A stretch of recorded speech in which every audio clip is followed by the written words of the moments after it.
America's Doctor by Oprah Winfrey, and has since gone on to be one of their biggest TV stars. Dr. Mema Oz joins me now. It's really good to see you, Dr. Oz. I love the show. I like the energy here. It's good, yeah, it's good. We do have good fun. We do have good fun.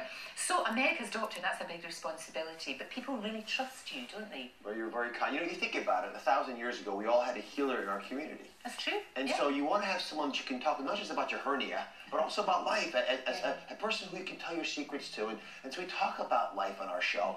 And at the end of the day, especially in difficult times, as so many folks are experiencing now, if you can control your body, if you can become the world expert who you are, and this is what Oprah resonated to, you can control the world around you. Well, that makes perfect sense. It absolutely does. And I know that the show is about, as well, as the message is trying to get people to live better, you know, both physically and mentally, you know, to get the most out of every single day. What I love the most is I get the policymakers interested, I also get the average person interested. And here's why. I don't care whether you think you can fix the national health care system. It doesn't frankly matter, because we'll never be able to balance the budgets for health in any country unless we fix the health where it really is fought, which is in our homes, in our kitchen, in our living room, in our bedroom. That's where health is ultimately won. Now, that's interesting at a government level, but at the average person's level, the reason it's important is because you're the world expert in your body. And if you can get the mental resilience, the intellectual insights, the awareness, the deep-seated understanding of why it matters to you, you'll do it. And the biggest mistake, and this is the most important thing Oprah ever taught me, biggest mistake we make as doctors, and I still practice medicine, I'm at Columbia University, is that we think if we tell you what to do, you'll do it.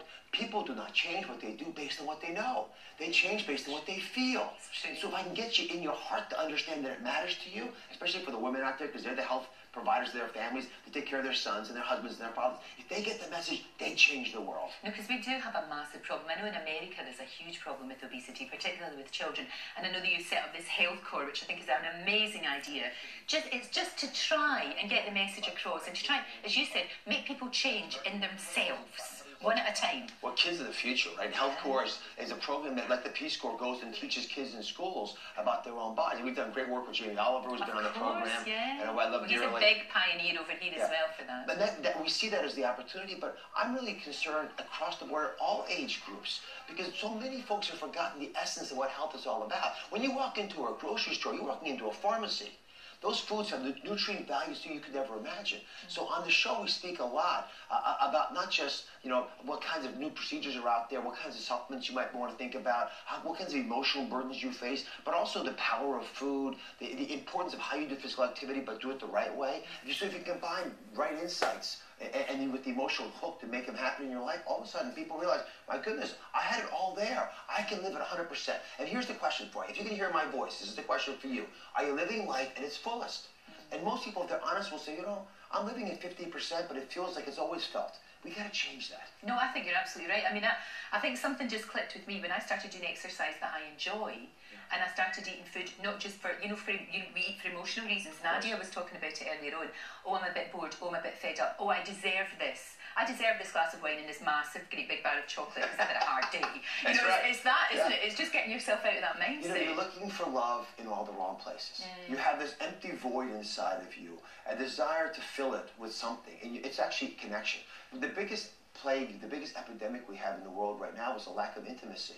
And so if you try to fill that with food, which is what so many folks do in the United Kingdom and throughout the Western world. Listen, my show's in 112 countries. I traveled last year, like Mergella, traveled the entire world. I saw this in every single country, whether it's China, Australia, South Africa, Turkey, which is where my ancestors are from, you know, throughout Western Europe. If you don't feel connected to the people around you, which is what we always had, then you try to fill it with different things. And sometimes it's addictions to food or other substances. But at its very core, it's about us reawakening ourselves to what's really important. And the healer always played that role.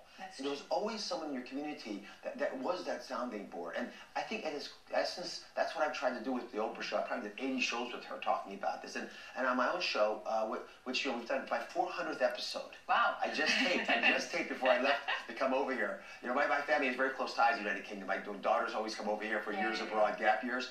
But it was interesting to see that over time we sort of moved people to begin to think differently about their role in health.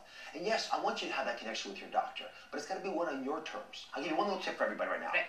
Next time you go see your local physician, I want you to write your questions down right ahead of time, but I want you to give them a copy. Because guess what? The reason they got through medical training is they know how to do their homework.